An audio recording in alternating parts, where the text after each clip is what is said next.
জন্য স্বামী হিসেবে আমার আপনার দায়িত্ব হচ্ছে যে স্ত্রীকে ইসলামিক শিক্ষাগুলো দান করা।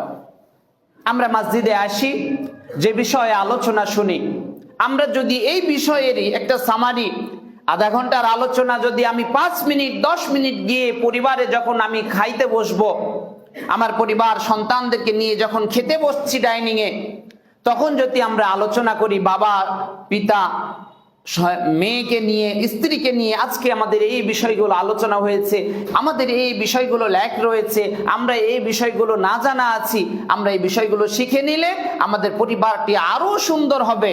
নিঃসন্দেহে এই বিন্দু বিন্দু করেই একটি পরিবার সুন্দর সমৃদ্ধির দিকে এগিয়ে যাবে ইনশাআল্লাহ। ভাইরা আমার, এই জন্য স্বামী হিসেবে দায়িত্ব, 1 নম্বর দায়িত্ব হলো স্ত্রীকে ইসলামিক শিক্ষা দিতে হবে। এখানে হাদিস আছে, মালিক ইবনে হুয়াইসির রাদিয়াল্লাহু আনহু তিনি বর্ণনা করছেন যে আমরা একবার নবী সাল্লাল্লাহু আলাইহি সাল্লামের কাছে কিছু শিক্ষা নেয়ার জন্য একাধারে 20 দিন পর্যন্ত ছিলাম। আমাদের ভিতরে একটা অস্থিরতা আসছে, বাড়ি যাব এরকম একটা মুহূর্ত। নবী সাল্লাল্লাহু আলাইহি ওয়াসাল্লাম আমাদের এই অবস্থা দেখে তিনি আমাদেরকে বললেন, তোমরা তোমাদের ঘরে ফিরে যাও, আর তোমরা যা শিক্ষা নিয়েছো এই শিক্ষা তোমরা তোমাদের স্ত্রী এবং সন্তানদেরকে শিক্ষা দাও। সুবহানাল্লাহি ওয়া বিহামদিহি। ভাইরা আমার, এই জন্য আমাদের 1 নম্বর দায়িত্ব হলো যে স্ত্রীকে ইসলামিক শিক্ষা, পরিপূর্ণ শিক্ষাটা দান করব ইনশাআল্লাহ।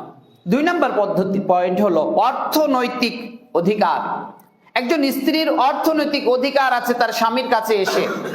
আমি যে স্ত্রীকে বিবাহ করে নিয়ে আসবো, সেই স্ত্রীর প্রথম দায়িত্ব, স্বামী হিসেবে স্ত্রীর প্রতি প্রথম দায়িত্ব হচ্ছে তাকে পছন্দ করে তাকে বিবাহের জন্য আমি মোহর দান করব। আমার সাধ্য অনুযায়ী যতটুকু আমার বংশীয়ভাবে আমার মর্যাদা লেভেল ঠিক থাকে, ঠিক সেই অনুপাতে পূর্ণ মোহর নগদে প্রদান করব ইনশাআল্লাহ। আল্লাহ বলছেন, ওয়াতুন নিসা সাদকাতিহিন্না নিহলা, সন্তুষ্ট চিত্তে তুমি তাকে মোহরানা প্রদান করো। এই মোহরের অর্থ নিয়ে স্ত্রী যদি কোটিপতিও হয়ে যায়, স্বামীর দেখার কিচ্ছু নেই। এই মোহরের অর্থ নিয়ে স্ত্রীকে আরো সহযোগিতা করতে হবে যে এই অর্থকে সে যেন আরো বৃদ্ধি করতে পারে। হালাল উপায়ে ব্যবসা বাণিজ্য যদি করতে চায়, তাকে সেই সুযোগ দিতে হবে। বিবি খাদিজা রাদিয়াল্লাহু আনহা আমরা জানি তিনি ছিলেন অত্যন্ত সমৃদ্ধশালী এবং সম্ভ্রান্ত, অর্থনৈতিকভাবে সমৃদ্ধশালী। তিনি ব্যবসা করেছেন। আমার আপনার স্ত্রীরা যদি হালাল পন্থায় হালাল ব্যবসার দিকে এগিয়ে যেতে চায়, আমাদের উচিত হবে তাকে তার পথটা প্রশস্ত করে দেয়া। আল্লাহ বলছেন যে লা জুনাহা আলাইকুম ইন তালাকতুম নিসা মা লাম তামাসসুহুন্না আও তাফরিদু লাহুন্না ফারিদা। এই আপনার একটা আয়াত তার প্রথম দিকে তালাকের বিষয়ে বলার পরে দ্বিতীয় অংশে আল্লাহ বলছেন, ওয়ামাত্তিউহুন্না আলাল মুসিই কদারুহু ওয়া আলাল মুকতিরি কদারুহু। স্ত্রীদেরকে হাত খরচ দিতে হবে। অনেক পরিবার আছেন, পরিবারের কর্তা স্বামী, এটা ঠিক আছে। আল্লাহ বলছেন, আর রিজালু কাওয়ামুনা আলান নিসা, নিসা নারীর উপরে স্বামী কর্তা, কর্তৃত্বশীল অবশ্যই। তবে এর মানে এই নয় যে আমি আমার সমস্ত মতগুলো, সমস্ত প্রায়োরিটিটা তার উপরে চাপিয়ে দেব। আমাদের উচিত হবে তারও মতামতগুলো শোনা, তার প্রয়োজন মিটানোর জন্য তাকে জিজ্ঞাসা করা। তারও হাতে কিছু যদি আপনি হাত খরচ দেন, সে অনেক খুশি হবে। আর আপনি হাত খরচটা তার চাওয়া আপনার সাধ্য দুটাকে মিলিয়ে করতে হবে। আপনার সাধ্য যতটুকু আপনি সেইভাবে দিবেন। আল্লাহ বলছেন, ওমাত্তিউহুন্না আলাল মুসিই কদারু, বিত্তশালী সে তার মতো দেবে, ওয়ালাল মুকতিরি কদারুহু, যে বিত্তহীন, যার অভাব, যার কম আছে, সে কমটুকু দেবে। একজন স্ত্রী সে যদি মাসে 2 মাস পর 3 মাস পর একটা শাড়ি চায়, একটা তার জামার চায়, আপনাকে দেখতে হবে যে সত্যি তার এটা প্রয়োজন। আপনি প্রতি মাসে, প্রতি 2 মাস অন্তর বা বাইরে গেলে কখনো আপনি বাজার করছেন, অথচ স্ত্রীর দিকে আপনি খেয়াল করছেন না, এটা অবিচার। তার প্রতি তারও আত্মীয় স্বজন আছে, তারও মন চায় কিছু করতে, দেখবেন আমরা যদি আমাদের স্ত্রীদের হাতে কিছু কিছু করে দেই, অল্পও দেই, এক সময় ওই স্ত্রী বিন্দু বিন্দু করে জমা রেখে আমারই আবার কোনো কল্যাণের জন্য আমাকেই আবার ফিরিয়ে দেয়। কিন্তু মধ্য থেকে পারস্পরিক একটা ভালোবাসা, একটা সম্প্রীতি, পারিবারিক বন্ধনটা আরো দৃঢ় হয়। ভাইরা আমার, এই জন্য দায়িত্ব, 2 নম্বর দায়িত্ব হলো অর্থনৈতিকভাবে নারীর অধিকার প্রদান করতে হবে। 3 নম্বর দায়িত্ব হলো স্বামী তার স্ত্রীকে ভালোবাসবে। ভালোবাসা পাওয়ার অধিকার রয়েছে স্ত্রীর স্বামীর থেকে। এই ভালোবাসা স্বয়ং আল্লাহ সুবহানাহু ওয়া তাআলার পক্ষ থেকে। যে ভালোবাসাটা স্বামী স্ত্রীর দাম্পত্য জীবনে থাকার কথা ছিল, আমরা তরুণ যুবা আমরা এই ভালোবাসাটা বিবাহের পূর্বেই নারী পুরুষ উম্মাদ প্রেম প্রেমিকার মাধ্যমে এটাকে শেষ করে দিচ্ছি। অথচ আল্লাহ সুবহানাহু ওয়া তাআলা এই ভালোবাসার নিদর্শন হিসেবে বর্ণনা করছেন কোরআন মাজিদের ভিতরে। সূরা রুমের মধ্যে আল্লাহ বলছেন, ওয়া মিন আয়াতিহি আন খালাকালাকুম মিন আনফুসিকুম আজওয়াজা লিতাসকুনু ইলাইহা ওয়া জাআলা বাইনাকুম মাওয়াদ্দাতা ওয়া রাহমা।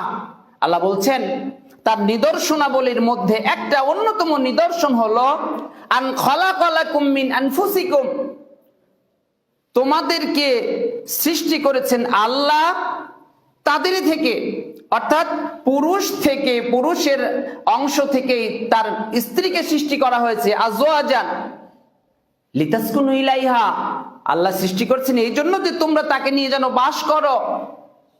ওয়া জাআলা বাইনাকুম মাওয়াদ্দাতান ওয়া রাহমা, ওয়া জাআলা বাইনাকুম মাওয়াদ্দাতান, আল্লাহ বলছেন এরপরে তোমাদের ভিতরে বিবাহ বন্ধনে আবদ্ধ হয়ে যখন বাস করে, যখন স্বামী আর স্ত্রী হয়ে যায়, মাওয়াদ্দাতান, আল্লাহ সুবহানাহু ওয়া তাআলা এই দাম্পত্য জীবনে একটা ভালোবাসা সৃষ্টি করে দেন। আলহামদুলিল্লাহ।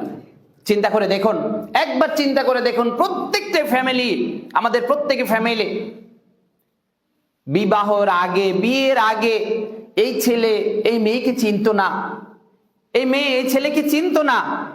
বাবা মা উভয় ফ্যামিলি মিলে সুন্দর আয়োজন করে শরিয়াহ মোতাবেক উভয়ের মাঝে বিবাহ সম্পাদন করার পর খুব সীমিত একটা সময়ের ভিতরে আল্লাহ সুবহানাহু ওয়া তাআলার পক্ষ থেকে রহমত, ভালোবাসা সৃষ্টি করে দেওয়া হয়। আলহামদুলিল্লাহ। আল্লাহ বলছেন, এটাকে বলছেন মাওয়াদ্দাতান। শুধু ভালোবাসা নয়, ওয়া রাহমা, আল্লাহ বলছেন তাদের প্রতি আমি রহমত বর্ষণ করে দেই। এই জন্য তো আমরা যখন বিবাহ পড়ানো হয় তারপরে আমরা দোয়া করে দেই, যিনি পড়ান তার জন্য দায়িত্ব হচ্ছে দোয়া বলে দেওয়া, আল্লাহ বারাকাল্লাহু লাকুমা ওয়া জামাআ বাইনাকুমা ফিল খায়র। স্বামী স্ত্রী চলতে গিয়ে অনেক সময় ছোটখাটো বিষয় হয়, সেই ছোটখাটো বিষয়গুলোকে আমাকে খেয়াল করতে হবে যে ছোট ছোট শুধু খুঁত না ধরে তাকে খাটো করে কোনো কথা বলার আগে একটু চিন্তা করতে হবে যে সেই মেয়েটা, আমি তোমার বাবার ফ্যামিলি, আমার বাবার পরিবারের মধ্যে আছি, সে তার বাবা মা ভাই বোন সবাইকে ছেড়ে একটা নতুন ফ্যামিলিতে আসছে, একটা নতুন পরিবারে আসছে।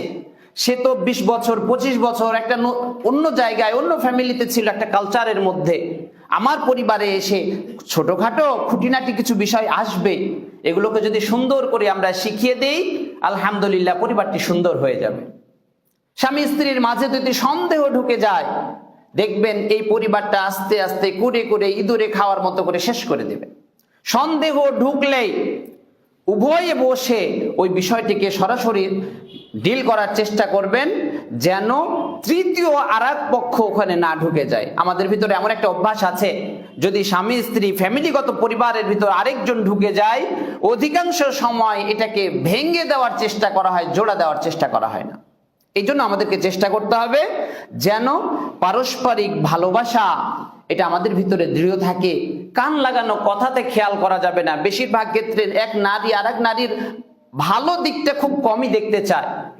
এই জন্য চেষ্টা করতে হবে কে কি বললো ওর চাইতে আমি আমার স্বামীকে, আমি আমার স্ত্রীকে ওই বিষয়ে সুন্দর করে